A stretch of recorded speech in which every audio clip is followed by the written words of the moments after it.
Real Madrid just signed a player raised to hate them. And Mourinho didn't just want him, he needed him.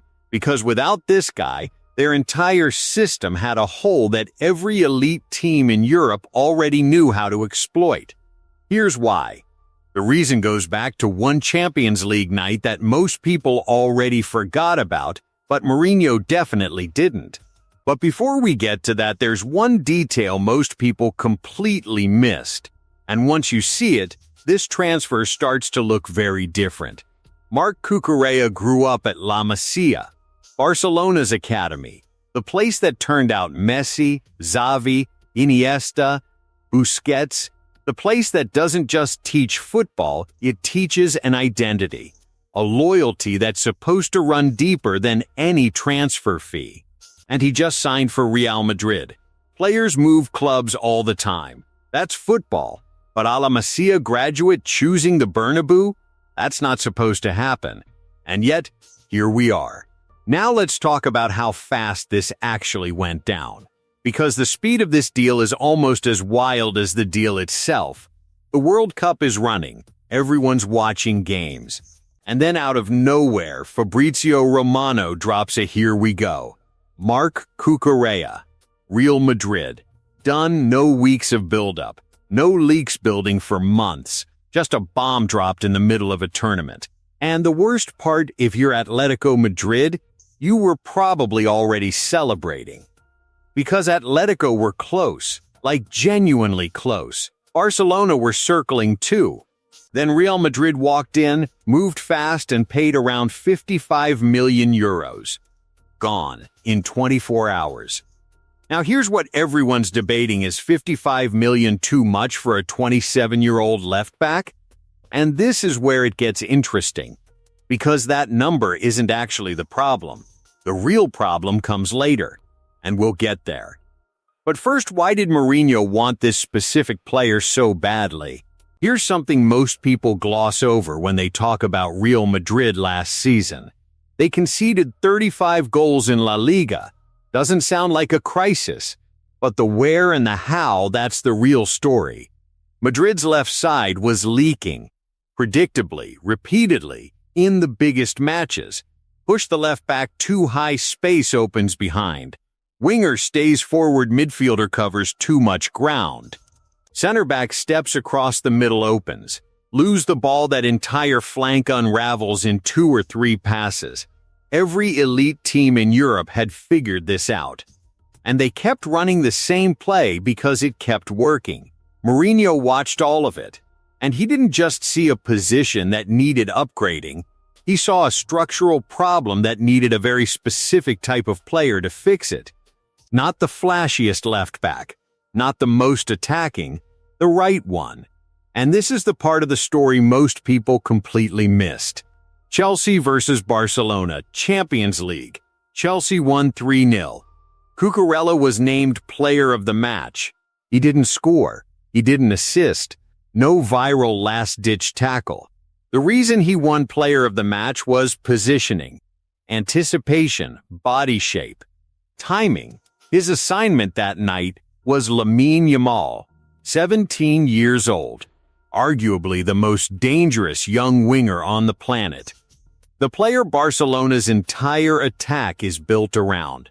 Give Yamal time and space to receive on the right, shift onto his left foot, look up, and the entire defensive structure behind him starts moving backwards. That's the sequence Barcelona live for. Cucurella destroyed that sequence before it could start. He forced Yamal wider than he wanted to be. He blocked the inside cut all night.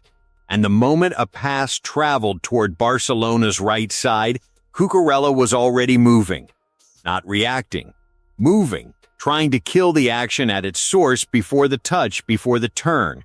Roberto Martinez praised it. Rui Faria noted the aggression, the timing, the defensive discipline. These aren't casual compliments, these are coaches describing a fullback who understood exactly what the assignment demanded and delivered it for 90 minutes straight. Now think about what that means for Real Madrid specifically. Barcelona and Madrid play each other constantly. La Liga, Copa del Rey, Supercopa, Champions League. And right now, Barcelona's attack flows through Yamal on that right side more than anywhere else. Madrid just signed the guy who already disrupted that flow in a Champions League match. That's not squad rotation. That's Mourinho playing chess. But now, and this is the part Real Madrid fans might not want to hear. 55 million for Cucurella? Genuinely not the issue. Premier League clubs would have paid 70 or 80 million. The fee is fair. The problem is what came with it. 6 years. Real Madrid gave Marc Cucurella a 6-year contract. He's 27 now. That deal runs until he's 33. And that is a long time to guarantee a salary to anyone in elite football. But it doesn't stop there. Last season, Alvaro Carreras arrived for roughly 50 million. This summer, Cucurella for 55 million.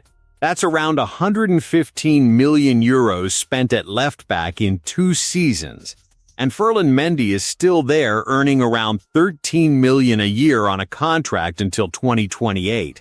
He can't leave because no other club is offering him that salary, so he stays. And he earns. And Real Madrid keep paying him for a position they've now tripled up on. Add Cucurella's expected salary probably somewhere between 15 and 20 million a year, and you're looking at a wage situation at one position that should make someone nervous. Barcelona fans have watched this exact movie. Long contracts, inflated salaries, players who can't be sold because their wages are unmatchable elsewhere. It didn't destroy Barcelona overnight. It happened gradually. And then suddenly they couldn't sign anyone because the wage bill was strangling them. The signing is great. The finances behind it deserve a much closer look. Now zoom out. Because Cucurella isn't arriving alone. Bernardo Silva, Denzel Dumfries, Ibrahima Konate, now Cucurella, and Enzo Fernandez, who liked Romano's post about this deal, which in transfer news is basically a confession, may be next. Think about that midfield with Enzo, Bellingham, and Valverde. Think about those fullbacks. Think about Vinicius Jr., with a left back beside him who knows exactly when to stay narrow and when to support instead of crowding his space. Mourinho isn't just fixing what was broken. He's building something Madrid haven't had in years, a team with structure, control, and balance to go alongside the individual brilliance that was always there. The left side of Real Madrid used to be the easiest place to attack them. Right now, it might be becoming one of the hardest places in European football to operate. Great signing. Wrong contract length. Real Madrid are building something scary right now. Just hope the wage bill doesn't catch up with them first. Is this Mourinho's best move yet, or a financial mistake in disguise? Drop it in the comments.